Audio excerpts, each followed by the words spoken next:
Você se sente pressionada a emitir opiniões corretas sobre todos os temas que envolvem nós mulheres?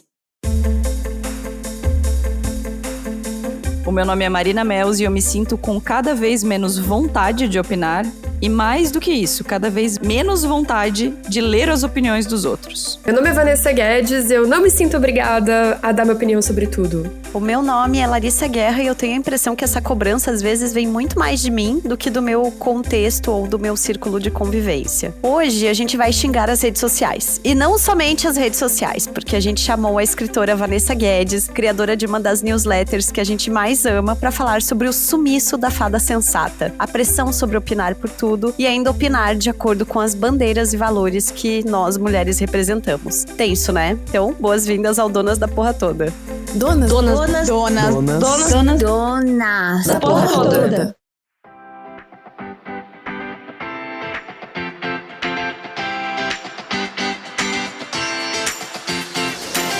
Amar o nosso corpo passa, claro, por cuidar bem dele. E se vestir, pra mim, é um desses atos de autocuidado que envolve arte, que envolve expressão. E exatamente por fazer tanta diferença na autoestima, ter opções de roupas que sirvam bem em todos os corpos é tão importante. E essa é uma das grandes diferenças da Black Friday da Postals que tá chegando aí. Lá no e-commerce já tem peças de várias faixas de preço que atendem a todos os tamanhos.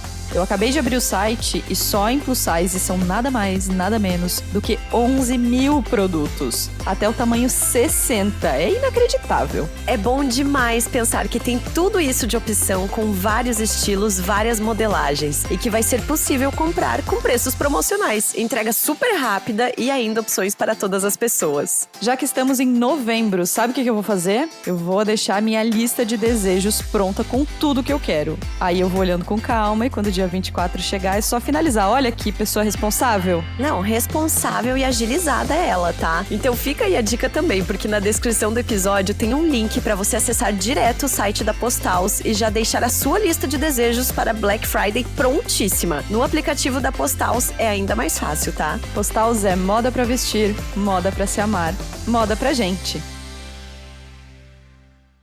Pessoas historicamente hostilizadas são observadas com mais rigor moral e ético do que outras, mais privilegiadas. Sinto que esperamos uma moral intacta e perfeita, de acordo com a nossa própria das pessoas que admiramos. Esse trecho está logo na abertura do texto O Sumiço da Fada Sensata, publicado semanas atrás pela Vanessa Guedes, da newsletter Segredos em Órbita. Ela alugou um prédio inteiro na nossa cabeça, não foi só um triplex, não. Afinal de contas, se você é mulher, se você é pessoa negra, pessoa com deficiência, pessoa LGBT, você já deve ter em algum momento ter sido confrontada sobre a necessidade de dar pitaco na questão urgente do momento. Se você ainda habita o Twitter, o Twitter, o X, pior ainda.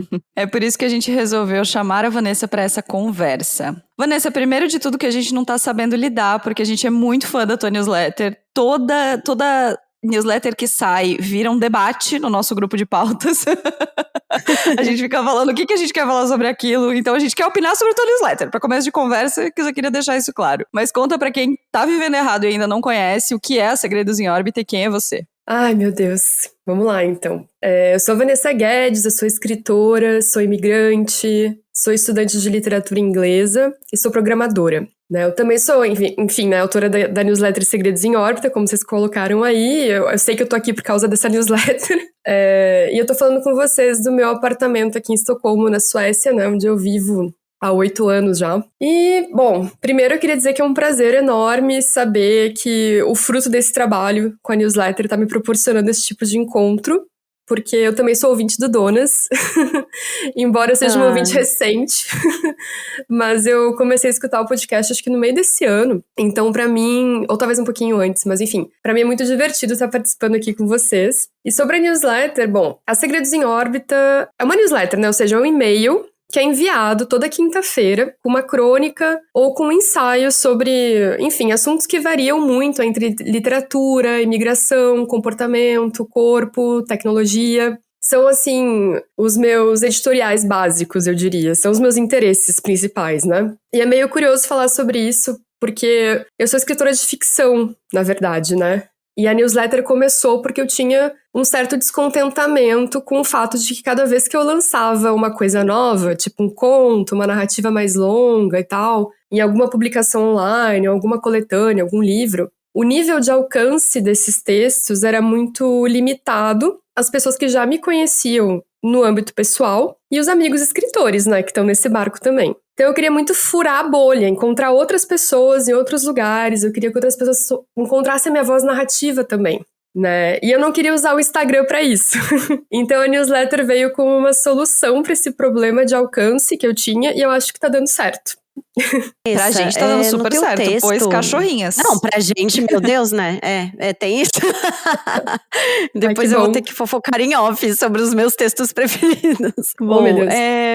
Vanessa, no teu texto sobre a fada sensata, você começa falando sobre a pressão que a gente tem enquanto mulher pra emitir opiniões que estejam, assim, alinhadas ao que se espera que nós mulheres digamos e, sei lá, pensamos e fazemos na vida. Como que você percebeu isso? Como que você percebe isso no teu dia a dia? Olha, eu acho que quando a gente pertence a uma minoria, e aqui eu tô falando de várias que nem você citou lá no início e tal, não só a categoria mulher, né? Parece que a gente automaticamente vira uma espécie de representante dessa minoria, tipo um porta-voz, sabe? E eu acho que é muito complicado a gente se ver nessa posição e as pessoas nos verem nessa posição, porque qualquer questão política ou social, ela é um lugar de disputa. Então, eu acho que o que significa ser um lugar de disputa, né? Quer dizer que não tem uma resposta final e avassaladora para as grandes questões a ver com aquela minoria. Geralmente, é uma discussão dentro da própria minoria, digamos assim, da própria organização política dessa minoria. Se a gente pega, por exemplo, o feminismo,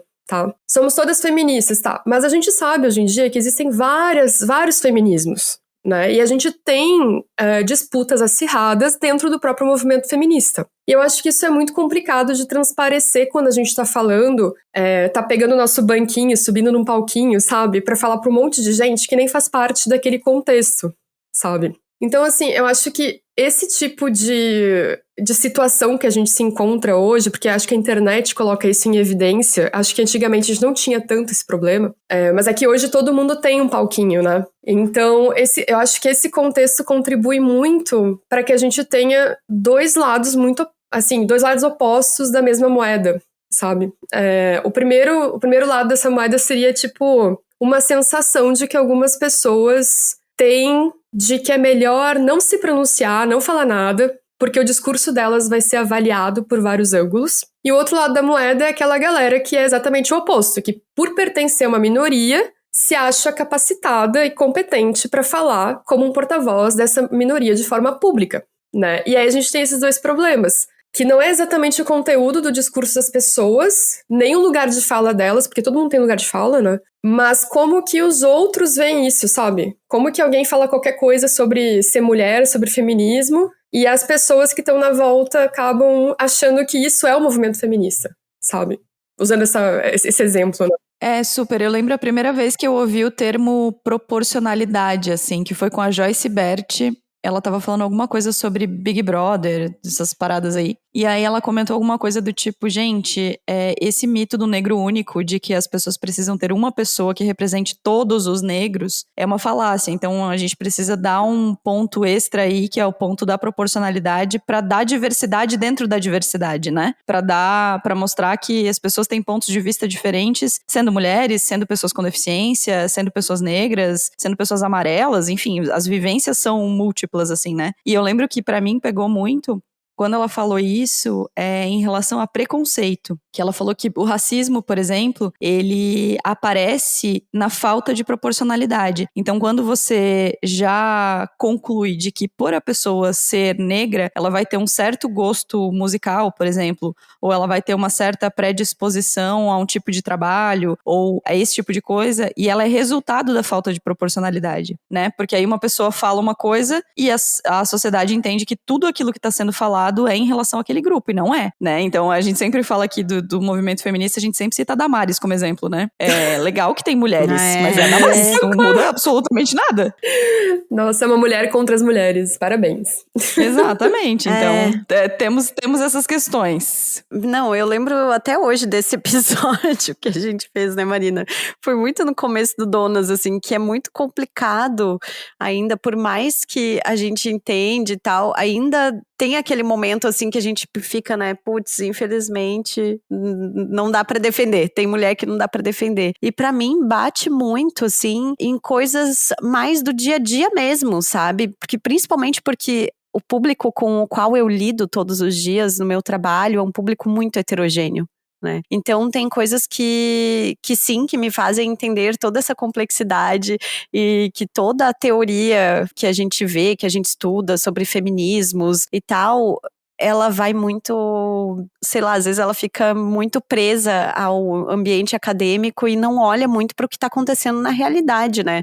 A Marina, que agora convive um pouco com o público da rádio, também eu acho que percebe um pouco isso. Vocês não estão me vendo, mas eu tô concordando com a cabeça, assim, sim, isso mesmo.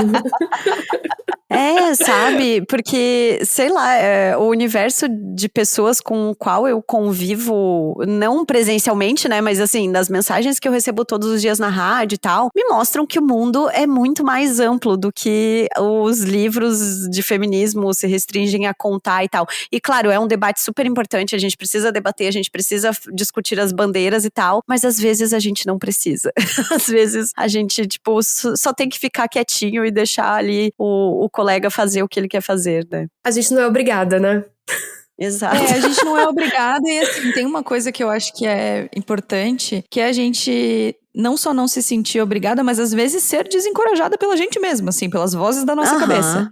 Sabe? Que é, cara, você não precisa... Eu fico, assim, alucinada com as pessoas opinando sobre guerra. É uma coisa que me deixa muito fula Meu Deus, da vida, assim. muito.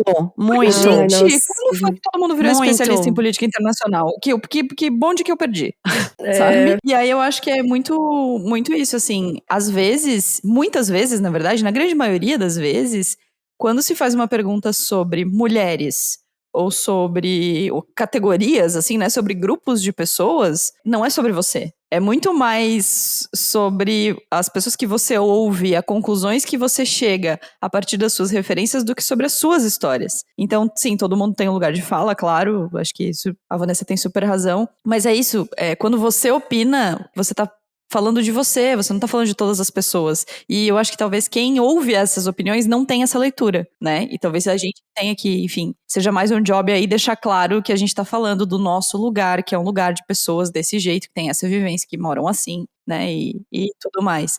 Nesse teu texto, Vanessa, teve uma outra coisa que a gente riu muito, que é quando você fala como se a sensatez fosse motivo pra elogiar alguém. Isso é muito maravilhoso, né? Porque fada sensata é assim, parabéns por fazer o mínimo, se você parar pra pensar. Né? Conta um pouco de onde veio essa brisa que a gente amou. Ai, sim, então... É que essa é uma piada interna, na real, que foi pro texto, meio que sem querer, porque eu tenho um grupo de amigos, com quem eu tenho até um podcast, inclusive, que tá de férias, mas a gente vai voltar ano que vem, e a gente brincava muito com a ideia da fada sensata, e a gente, quando queria irritar um ou outro, a gente chamava um ou outro de fada sensata, que a gente odiava essa expressão, né? Mas é porque, assim, a sensatez, ela é um sinônimo de bom senso. Certo? Se você entrar em qualquer dicionário, vai estar lá falando de bom senso, quando você fala de sensatez. Só que o bom senso, ele muda de pessoa para pessoa. O meu bom senso, com certeza, não é o mesmo bom senso que o nosso ex-presidente Jair Bolsonaro, sabe? Então, assim, a sensatez é tipo... ela vale para uns e não vale para outros, depende de quem tá olhando, entendeu? Então, assim, sei lá, eu penso agora numa história bem intensa que me aconteceu logo que eu mudei aqui pra Suécia em 2015... Eu fui para aula de sueco e foi bem na crise dos refugiados da Síria.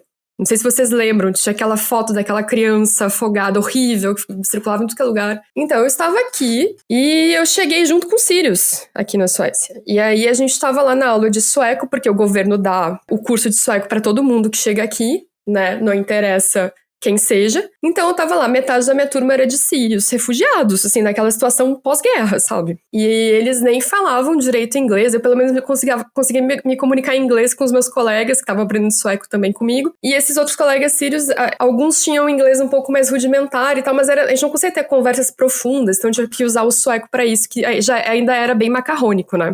E a gente teve que fazer um trabalho, sei lá, acho que fazia uns 3 meses que a gente estava nessa aula, tinha que fazer um trabalho sobre política. E a gente foi apresentado aos partidos políticos da Suécia. E aí a gente foi colocado em grupos para que cada grupo tinha que escolher um partido, e de preferência um partido com que você se identificasse, para fazer uma apresentação, sabe, assim, trabalho de colégio, assim, só que com adultos. E aí, tinha um grupinho de sírios com quem eu conversava mais, e que a gente já tinha um histórico de tretas, porque a maioria deles nunca tinha conversado com uma mulher que não fosse da família deles, né? Por causa, enfim, da religião, várias coisas.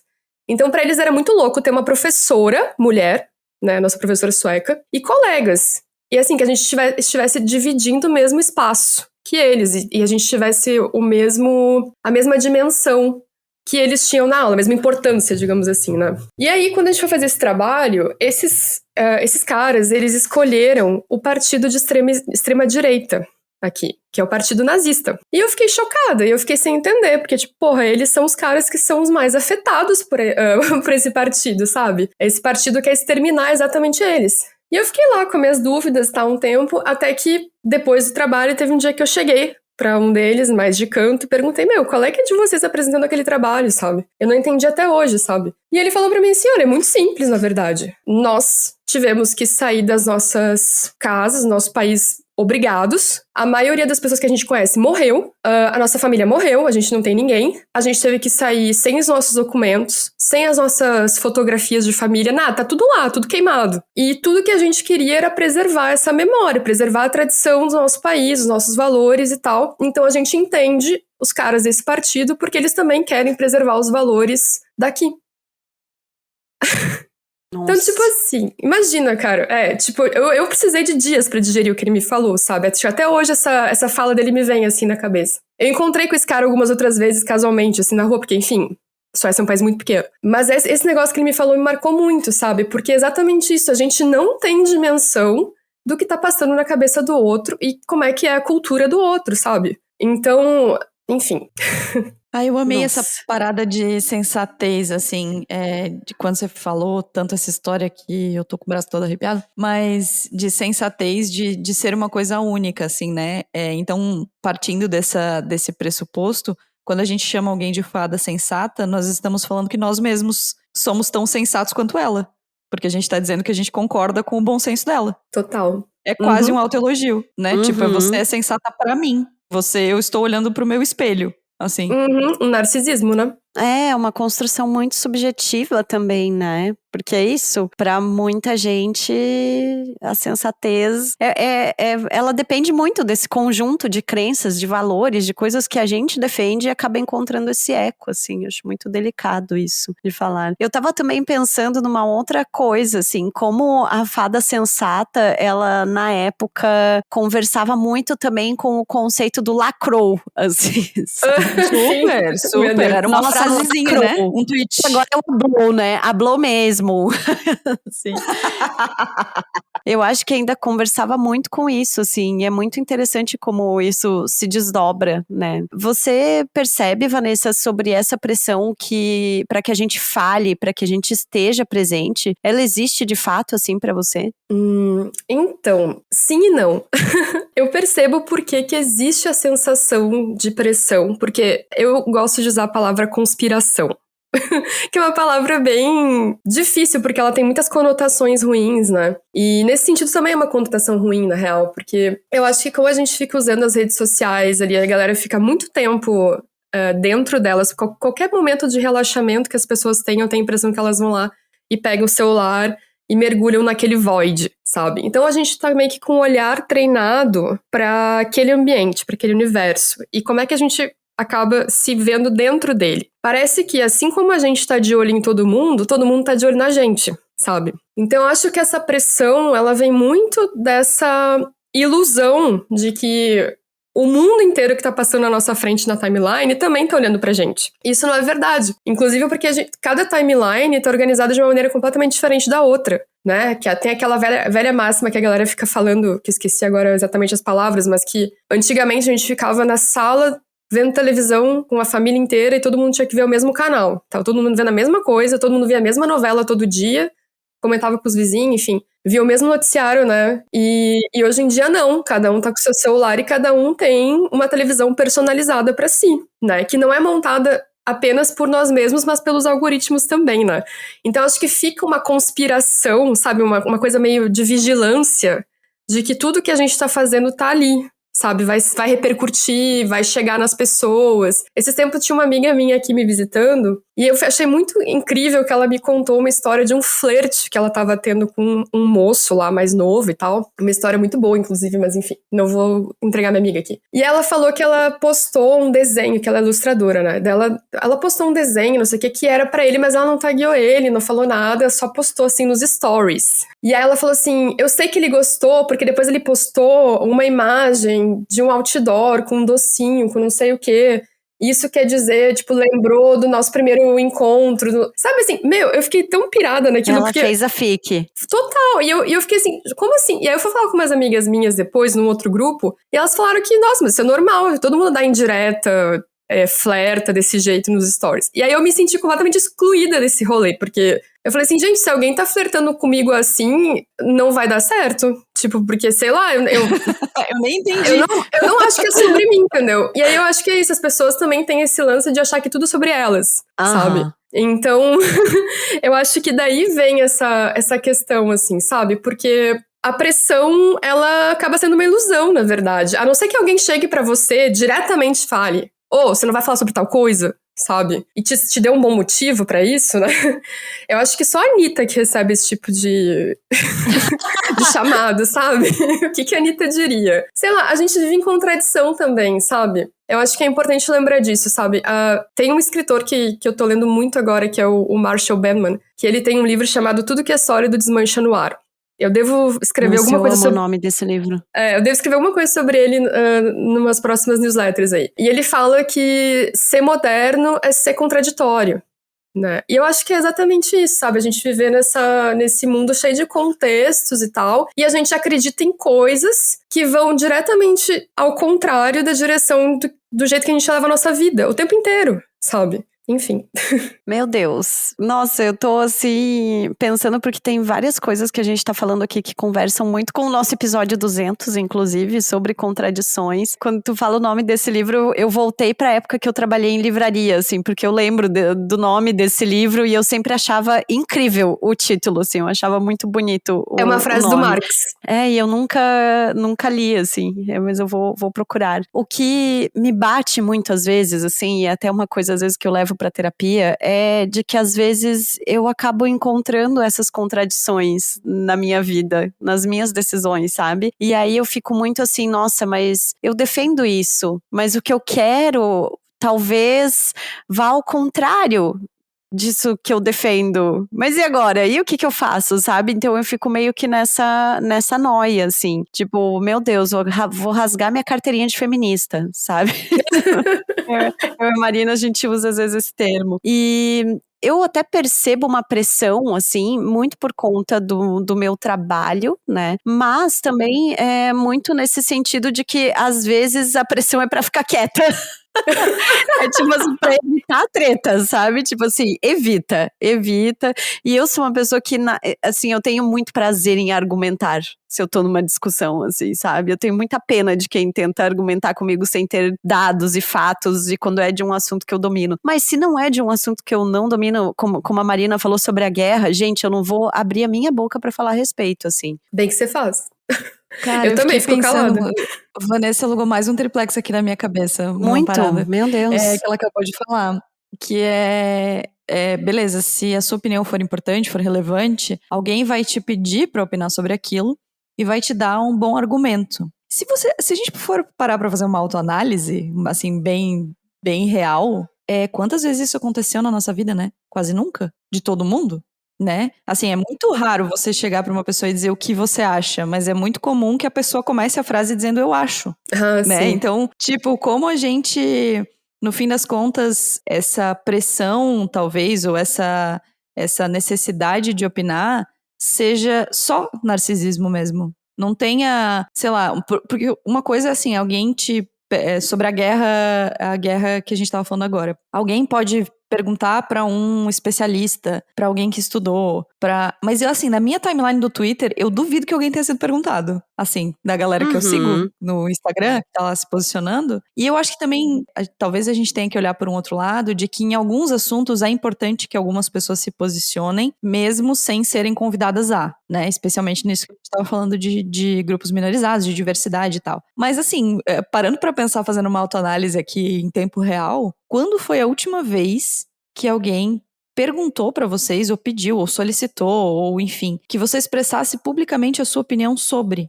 Semana passada. Aconteceu comigo. O que a Mas pessoa foi pediu? excepcional.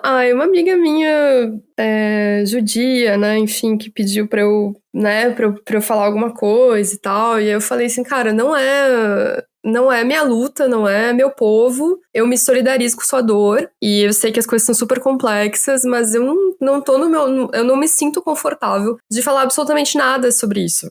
Tipo, eu não vou falar. Ela pode ter ficado chateada, eu imagino que ficou, sabe? Mas é complicado. Mas você foi fada sensata. Pra ela, provavelmente não, né? Pra ela, provavelmente eu fui insensata. Inclusive, eu terminei uma amizade muito íntima, assim, que eu tinha com uma pessoa aqui na Suécia, há uns 3 anos atrás, porque eu fui defender um amigo nosso que tinha postado alguma coisa sobre a Palestina livre, e ela ficou chateada. Eu fui falar assim, cara, é isso aqui que tá acontecendo, né? Falei assim, porra, não é que a pessoa é contra o povo judeu, ela tá sendo crítica ao Estado de Israel, enfim, né? E aí, cara, não, você é antissemita, e as coisas aqui são assim, né? No Brasil, acho que tem um diálogo um pouco mais flexível nesse sentido, né? Mas aqui na Europa é muito faca na bota, assim. Tipo, as coisas são bem, bem mais acirradas. Então eu tô falando assim, cara, eu não vou falar nada. Tipo, chega, não é não é meu assunto, sabe? Eu sei que é horrível você falar isso, porque imagina se você fala, por exemplo, se um homem... Agora eu tô fazendo uma coisa horrível que eu detesto, que as pessoas botarem situações hipotéticas que não têm o mesmo nível, tá? Mas, já me contrariando, já me contradizendo aqui ao vivo, imagina se um cara chega e fala isso pra mim no ambiente de trabalho, sabe? Nossa, Aí eu reclamo pro cara, né? Ó, o nosso chefe me calou ali, eu tava falando, ele me interrompeu, foi machismo, foi sexismo.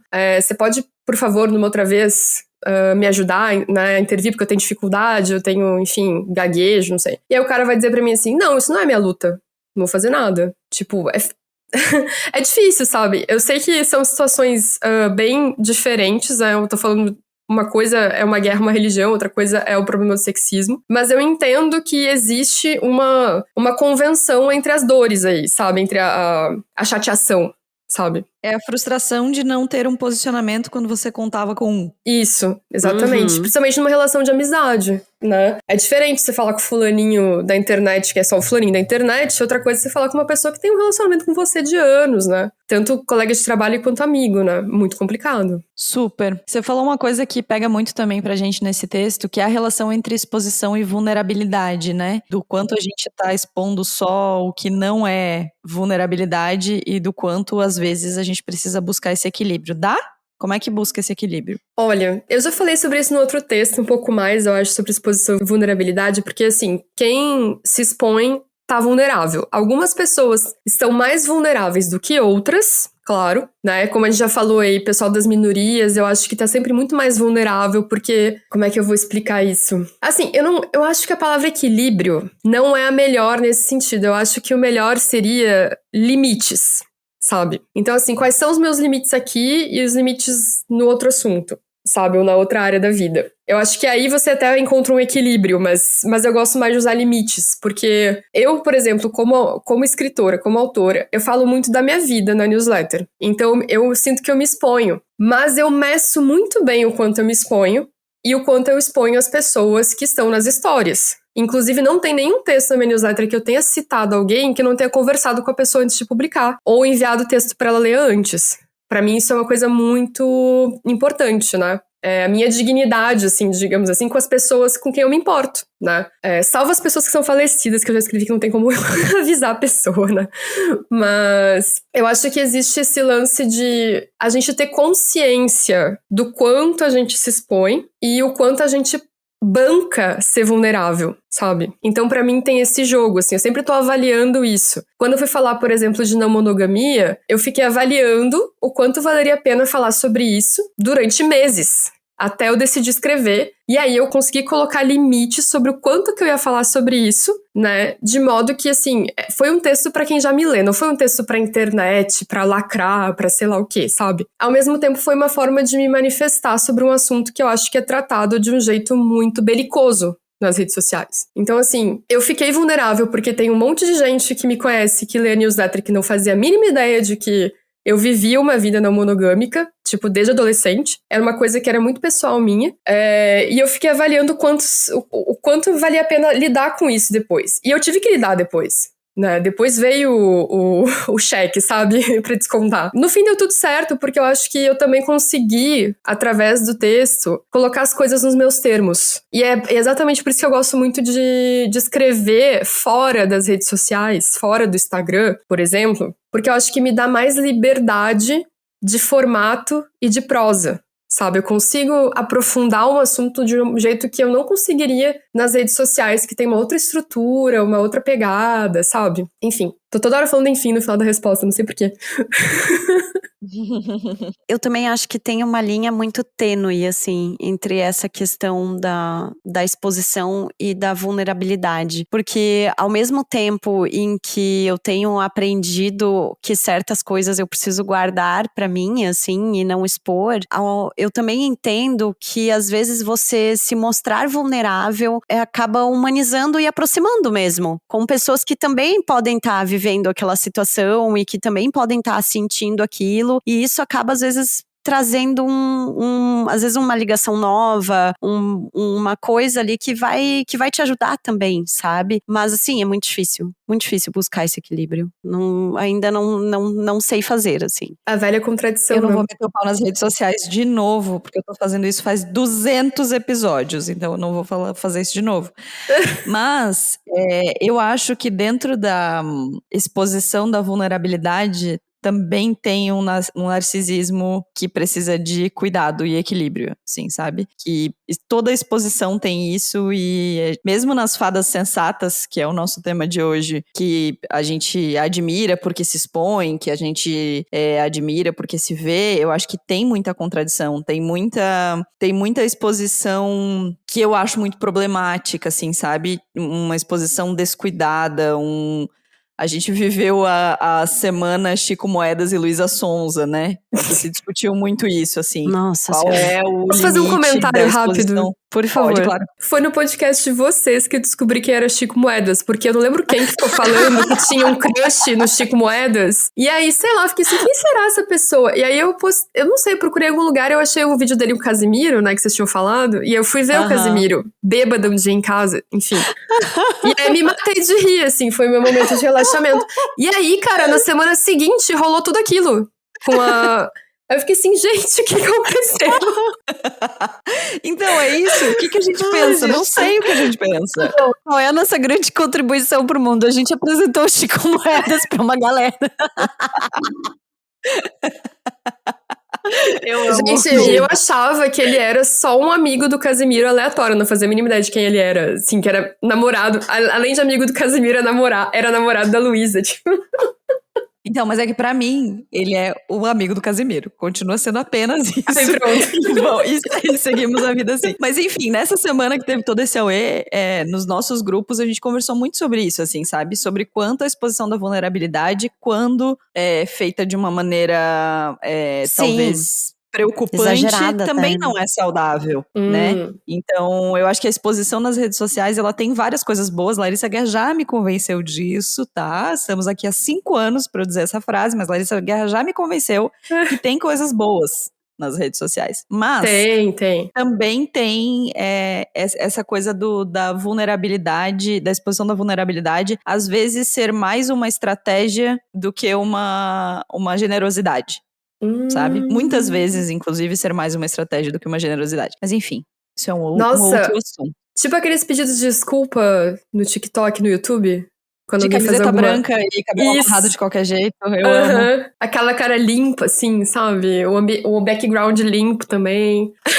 Então, o livro que eu indiquei uns episódios atrás ali da Liv Strömquist, não sei falar o nome, aquele Na Sala dos Espelhos, sobre autoimagem, autenticidade e tal, ele também fala muito sobre essa construção de que até a vulnerabilidade pode ser usada para render likes, para render e tal. Mas sim, eu sou a pessoa, né, que tende a olhar pro pote meio cheio, assim, eu sou trouxa, no fim das contas.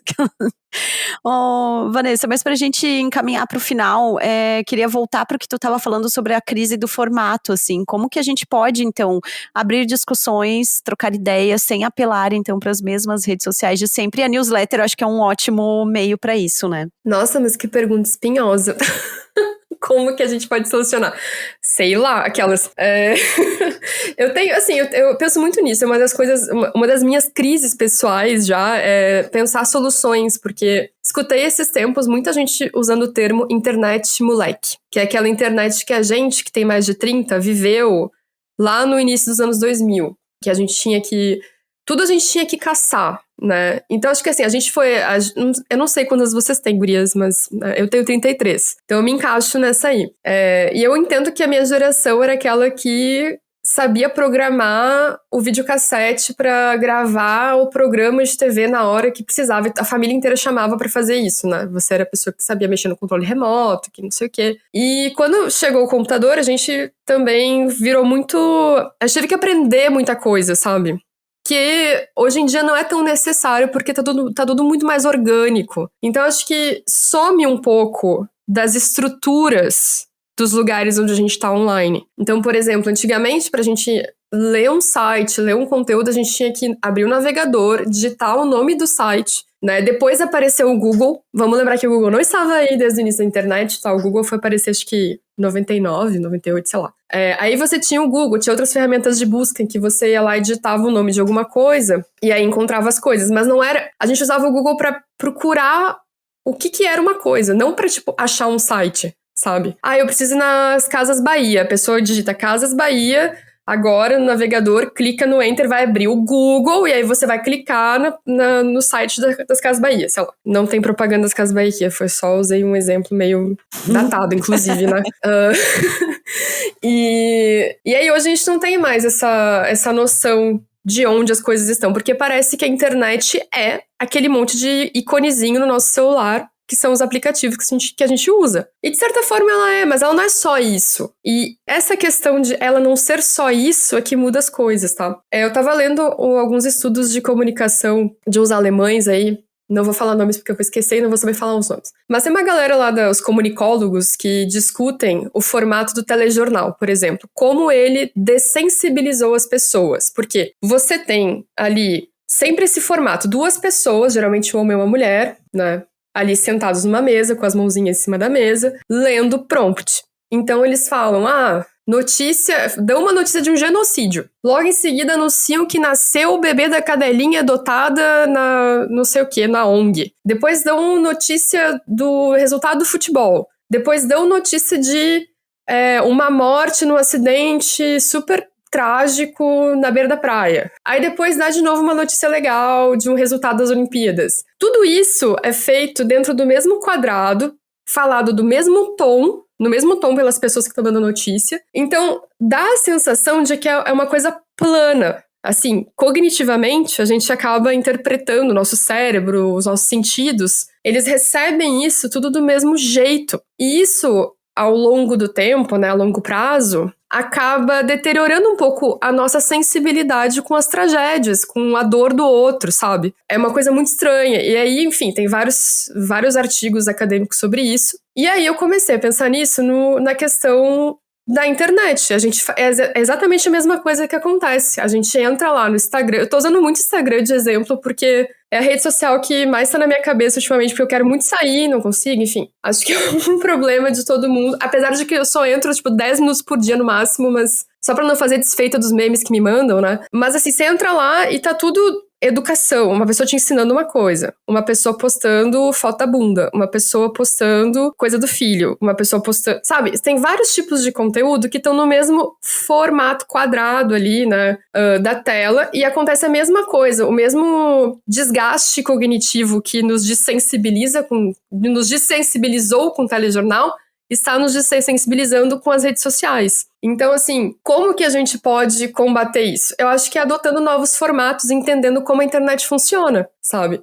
Esse livro que eu citei do Marshall Berman, ele tem uma frase que eu gosto muito também, que é assim, eu até anotei aqui pra falar que é: resta muito pouco pro homem moderno executar, além de apertar um botão. Então, assim, tá tudo muito organicamente fácil, que faz a gente não pensar nas estruturas que tem atrás, as instituições que estão governando as coisas, sabe? Eu posso ficar aqui falando horas sobre isso, se a gente tem tempo pra terminar. Mas é aquele negócio que a gente gosta de fazer piada da nuvem, que, botamos na nuvem. E aí, o que é a nuvem? É uma nuvem no céu? Se chover, vai cair os arquivos no chão? Tipo, não. A nuvem é simplesmente outro computador. É uma série de outros computadores que estão localizados geograficamente em outro lugar do mundo. Mas os seus dados, os seus vídeos, as suas fotos, tudo, eles têm uma fisicalidade, eles estão num lugar físico guardados, sabe? Então, assim, acho que a gente perde essa noção e a gente acha que as coisas são mágicas, né? E se tem alguém que tem um computador que tem os seus arquivos, essa pessoa está pagando por esse computador para guardar os seus arquivos. Alguém comprou aquele HD, sabe? Então a gente tem que pensar em quem é o dono das coisas também, né? E como é que a gente faz para se desvincular desses formatos tão engessados que essas big techs impõem pra gente. Pensando, construindo coisas novas juntos, sabe? Parece uma coisa meio, como é que fala? Meio poliana das ideias, sabe? Mas eu acredito muito na questão de, sei lá, redes sociais, institucionais, possivelmente ligados ao governo, por exemplo, redes sociais públicas, ou cooperativas, sabe? Eu acho que a gente precisa voltar a ver a política de ajuda, né? Como ajuda pra gente poder construir uma internet nova.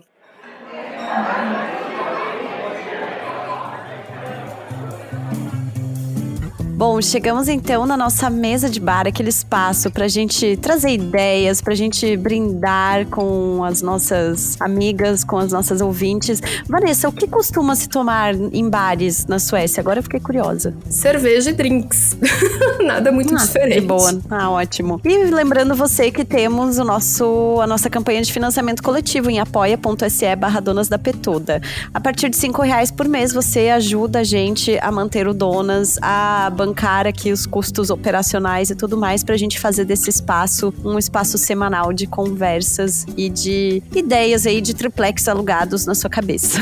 Exatamente. Vocês devem ter ouvido que temos uma nova parceria aqui no Donas. A Postals, esse site, esse aplicativo que a gente tanto ama, agora tá com a gente, tá apoiando esse episódio. Então, obrigada, galera da Postals. Lá nas descrições dos episódios tem o link, tanto pro aplicativo quanto pro site, pra você conferir as coisas. A gente tá, inclusive, de lookinhos Postals nas últimas fotos lá do Instagram. Lookinhos. Quando você imaginou que eu ia falar lookinhos? Cá estou eu falando lookinhos. Pois é. Bom, Vanessa, a gente deixa então... Bom, a gente vai deixar o link da Segredos em Órbita na descrição do episódio também. Vai estar também na nossa news do Donas.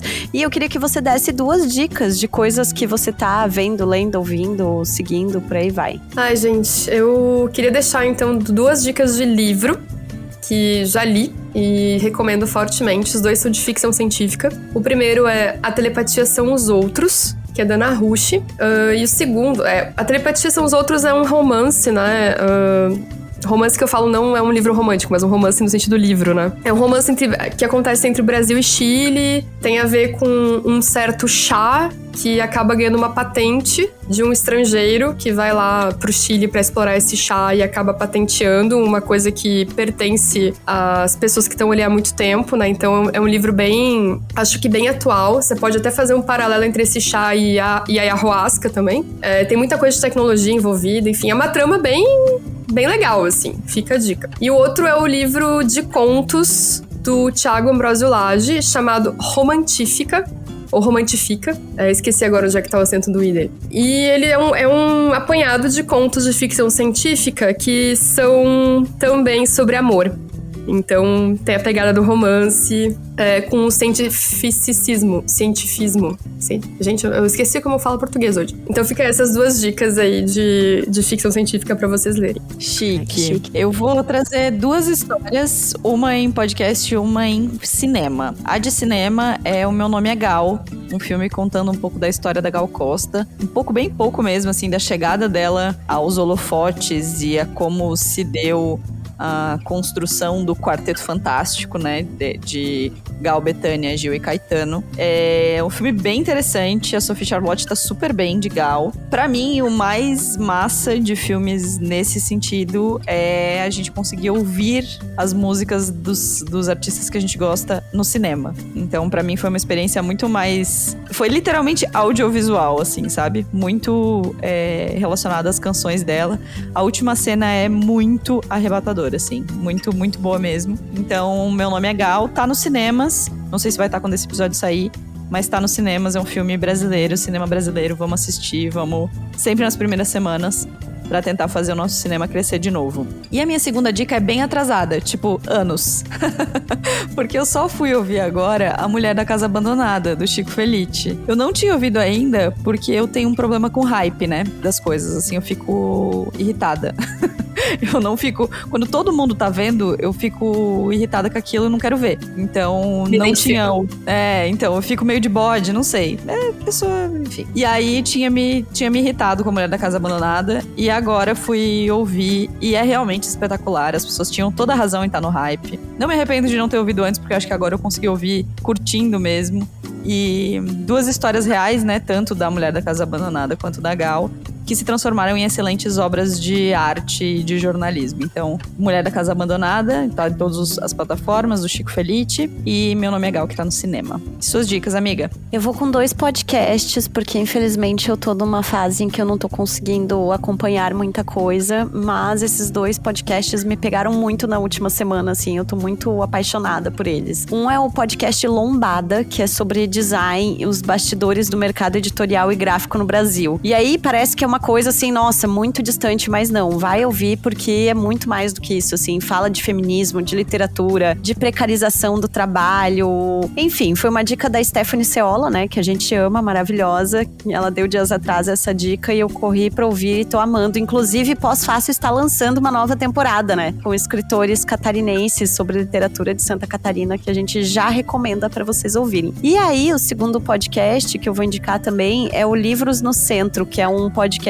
da livraria Megafauna, que é uma livraria lá de São Paulo, sobre livros e pessoas. E os episódios são muito curiosos, são muito narrativos, assim, contando sobre as experiências dessas pessoas relacionadas à literatura. E o episódio que saiu semana passada, do dia que a gente tá gravando, é sobre a Ruth Rocha, que é uma escritora infantil que é fundamental, acho, na formação literária de todo brasileiro, assim, acho que não existe criança que não leu em algum momento Ruth Rocha na escola e tal. E ela já é uma senhora de 90 e poucos anos, ela tem glaucoma e ela não consegue mais ler, então é muito sobre a história dela e da família dela lendo pra ela, assim. Então é muito bonito.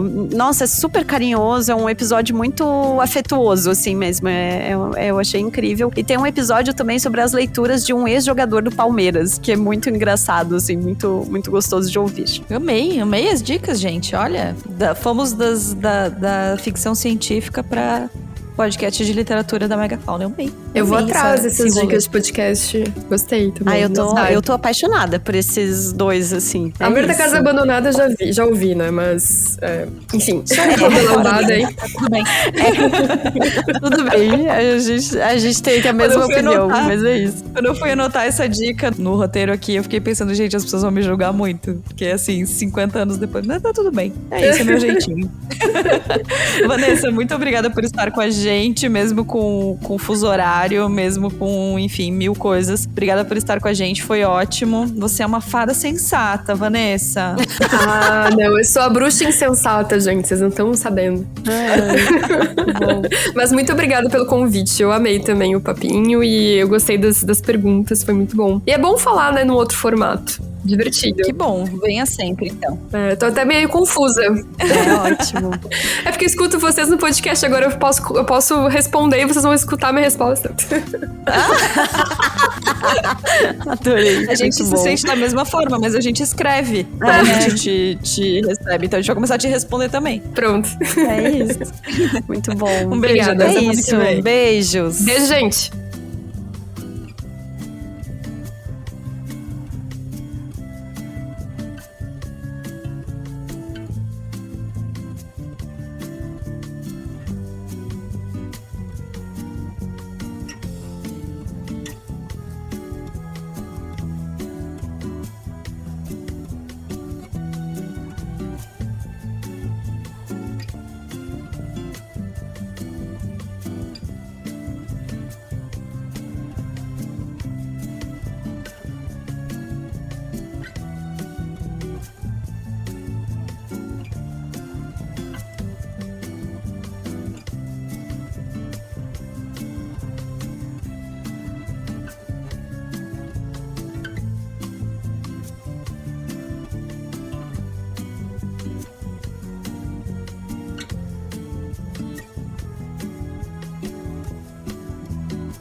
O Donas da Porra Toda é uma produção independente. Produção, roteiro e apresentação, Larissa Guerra e Marina Mels. Edição e tratamento de áudio, Bruno Stolf. Mais informações no site www.donasdapetoda.com.br ou nas redes sociais no @donasdapetoda.